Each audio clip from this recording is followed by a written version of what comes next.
Hello, I'm Dr. Jane and this is Knowing Narcissism. This is another question that somebody sent in. You can get in contact via DM on Instagram, or if you don't mind putting your questions below, that'll be great. So this is a lady who is having difficulty with her daughter-in-law.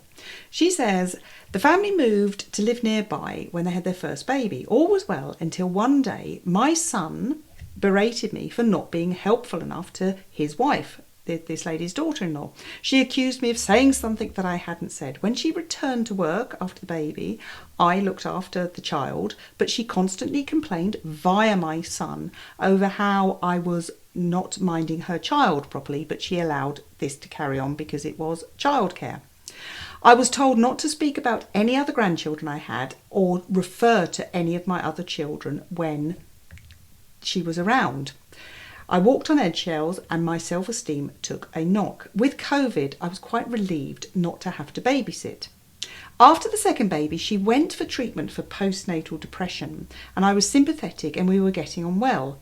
Then she became convinced that something was wrong with her elder child. She took him to a therapist while I babysat the younger child, and she returned and launched a verbal attack on me, accusing me of many things.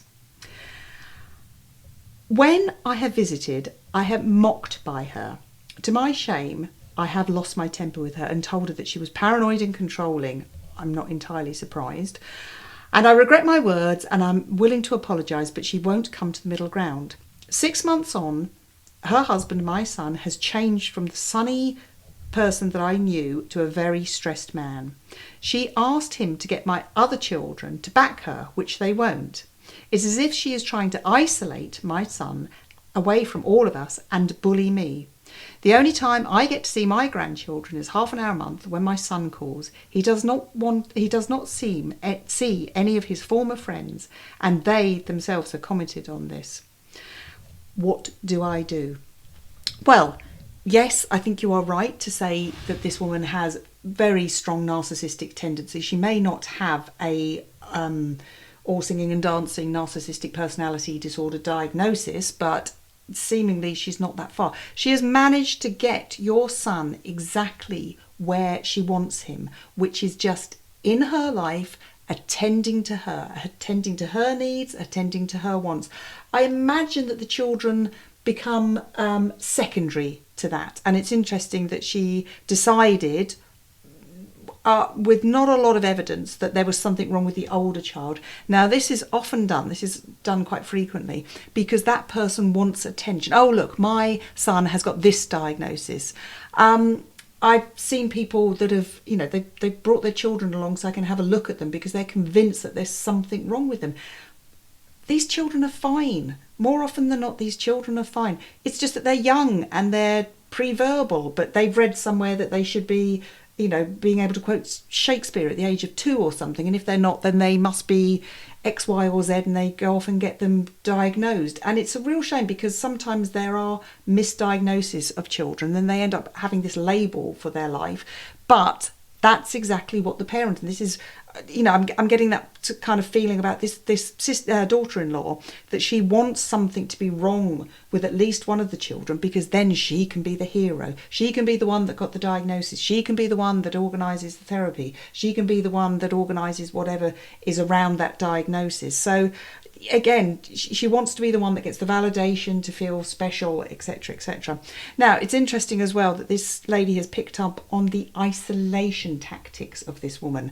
Again, this is number one tactic of a narcissist. They will try and keep that person as far away geographically, emotionally, financially from the people in their lives that could potentially offer support. Now, that support could just be somebody that they chat to about old times. It doesn't matter. But those people are a threat to the narcissist, so they have to be excluded and taken out of that person's life.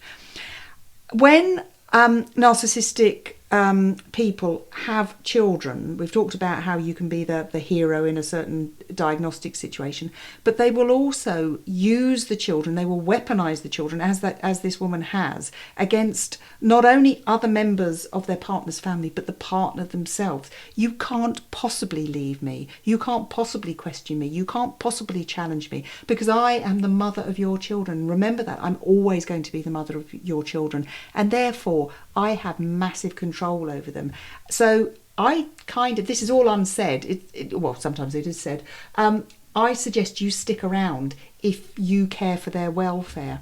Now, what I would suggest to this lady or anybody in those circumstances, as hard as it may be, keep all channels of communication open. She might not pick up on them, and it can be one of those kind of Richter smile type relationships that you have. Yes, everything's fine, and we only talk about certain subjects and how are the children, what's happening with them, and just keep talking about them, nothing else.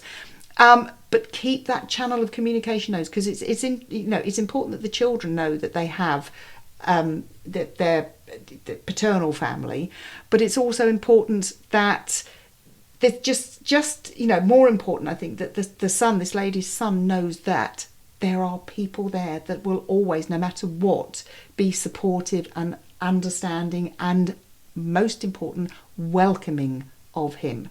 He's not in that situation yet. He's still being very much controlled by his narcissistic wife, but it's so important that she knows.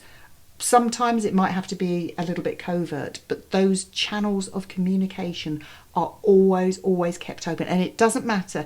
Sometimes it can come via a third party, somebody that maybe isn't, that's involved. They're not first family. It could be an uncle or an aunt or a cousin or something, but just somebody to make sure that contact is still there. So when the son, which I'm probably thinking inevitably will have had his fill of her, wants to reconnect with his family and just, get some support, it's there. It's not that difficult situation. Well, it's going to be difficult and awkward for him. Of course it is, but it's not as difficult because he hasn't had anything to do with them for 10, 20 years. There's always been that just tiny little channel of communication. That's the most important thing. Thank you so much for watching. If you've got any comments, please put them below. I'm always interested to hear them. And if you've got any advice for this lady, please put that below as well. It'd be really interesting for other people to see that. Thank you so much, and I will see you next time. And until then, please do take care. Oh, and don't forget to like and subscribe, because it does the channel wonders and more people get to see it as well. Thanks then. Bye.